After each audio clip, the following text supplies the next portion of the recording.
We are now going to practice some basic techniques with Plans Express. This will take a few minutes, but once you have mastered them, this will make the rest of the training much more straightforward. First, load a new template. Go to File, New, New from Template, and select an A1 1 to 50 with title and notes block. Click OK. The first thing we're going to look at is using the middle scroll wheel. The middle scroll wheel mouse is an essential tool with Plans Express. You cannot really use the software without one. If you do not have one, you should be able to buy one from any PC provider or even your local supermarket. The scroll wheel is used to zoom in and out of the drawing. To see this in action, move your mouse or cursor onto the drawing title block at the right of the screen. Scroll the wheel in and out, and you will see the software zoom in and out.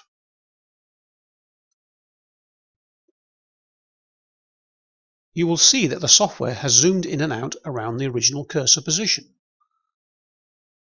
Zoom out, move the cursor position and zoom in again, and you will then see that Plans Express is zoomed in on that new position.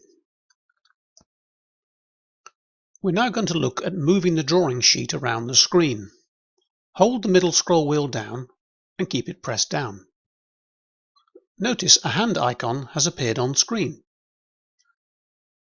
Keeping the middle mouse pressed down, move the sheet around to place the title block in the middle of the screen. Zoom in and out if you wish.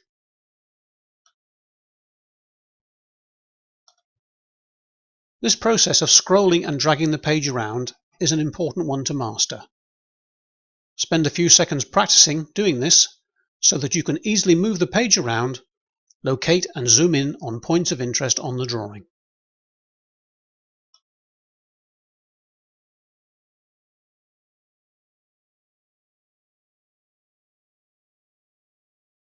Next, let's take a look at construction lines.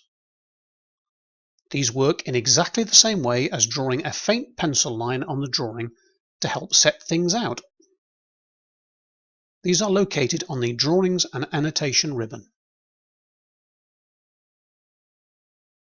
First, click on the horizontal construction line and place towards the top of the page. You may need to zoom out before you do this.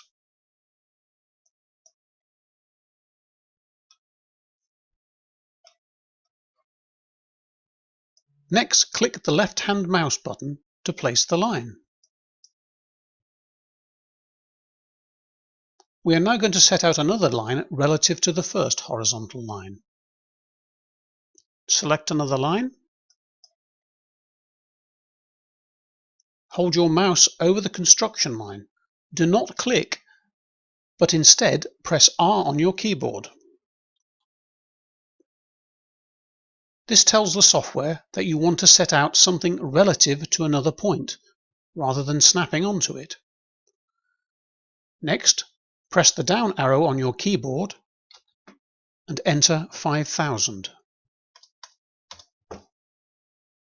Hit OK, and another horizontal construction line appears 5000 millimeters away from the first line.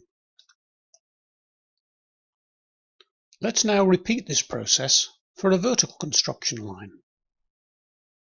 Select a vertical construction line from the menu and place on the left-hand side of the drawing. Click OK with the left-hand mouse. Once again, hold the mouse over the intersection of the two lines or anywhere on the vertical construction line. Press R on your keyboard. Again, this is because you wish to set out a line relative to the first line, R standing for relative. This time, hit the right-hand arrow on your keyboard and enter 6000.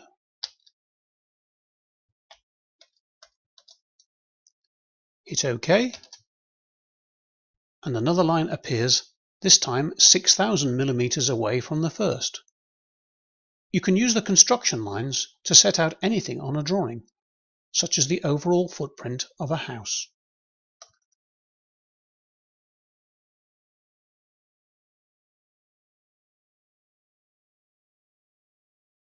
Let's now have a look at the escape key. Some commands, such as construction lines, doors and windows, will continually be available to draw unless we press the escape key on this keyboard. This key usually appears on the top left-hand side of your keyboard and is marked ESC. To stop the current command, press Escape, and the software is then available to select objects rather than to draw another construction line, door or window, etc. You'll notice now that because I have pressed Escape, that I can now select, for example, the construction lines. You can also drop the current command by selecting another object, such as a manhole, a roof, or a wall, etc. Let's now have a look at the undo and redo commands. If you ever make a mistake using the software, or you want to undo something you have done, locate the undo command at the top left of the screen and press undo. This will remove that mistake. Conversely, if you press the redo button, this will cause the mistake to reappear. Try pressing undo a couple of times and you will see the construction lines disappear.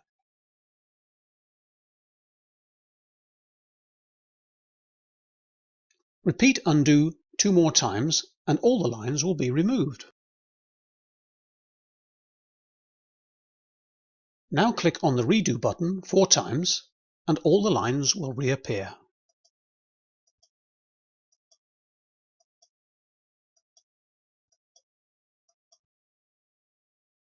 Remember, you can always use the undo command whenever you make a mistake or when you get stuck while using the software.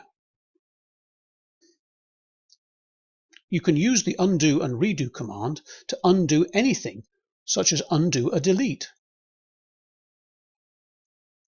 You can also use the standard window commands Ctrl-Z to undo or Ctrl-Y to redo.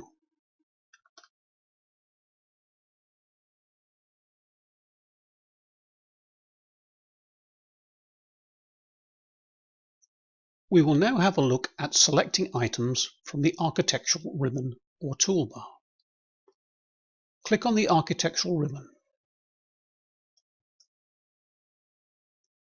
Look closely at the buttons. Underneath each button is a small down arrow which gives you access to the underlying selections. On the left-hand button, click on the down arrow. Notice that the button currently displays a symbol denoting brick and block work. Select the stone cavity block wall.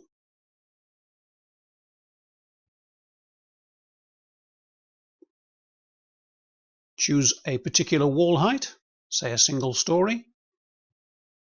Left-click with your mouse. Once the resulting dialog box has loaded, you will notice that the button has changed its appearance to show the stone cavity block wall. This means that in the future, if you now click on the button, it will allow you to draw a stone cavity block wall. You do not have to drill down into the menu in the future to select that wall type. Simply click on the button. The button has, in effect, remembered the specification of the last wall you drew. Next, work through the resulting dialog and note that the software is asking for details that define the dimensions and specification for the walls. Note that the cells entered in yellow will affect the appearance of the drawing, for example the wall height.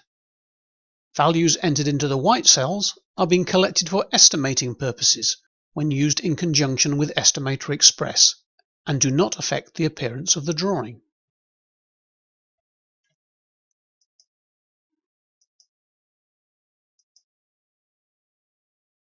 Click Finish when you have reviewed all the dialogues.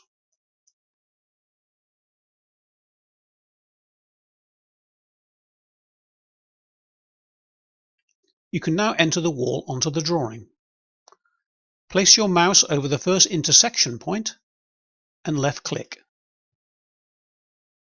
Raise your finger off the mouse, place it on the second point and left click again. Repeat the process for the third and fourth intersection. After the third click, press C on your keyboard to close the loop.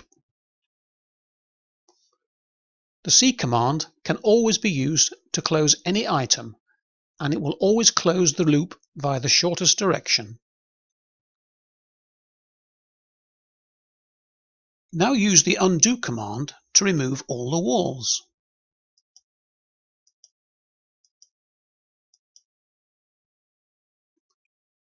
Next, add the walls back by selecting the stone cavity wall button and adding back 2 walls to the left and bottom of the rectangle.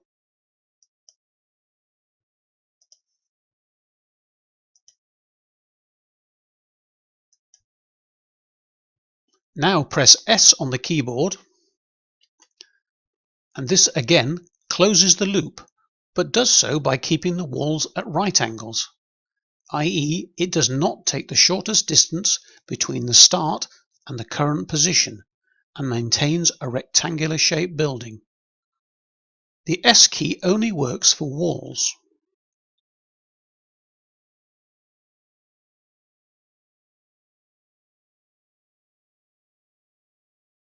Let's now have a look at justification.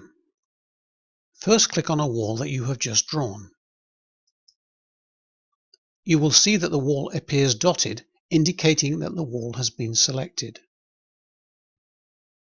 If you look at the top left-hand side of the screen, you will notice that the wall is justified to the right or left of the wall, depending on how you drew the wall and the justification mode that the system was last used in.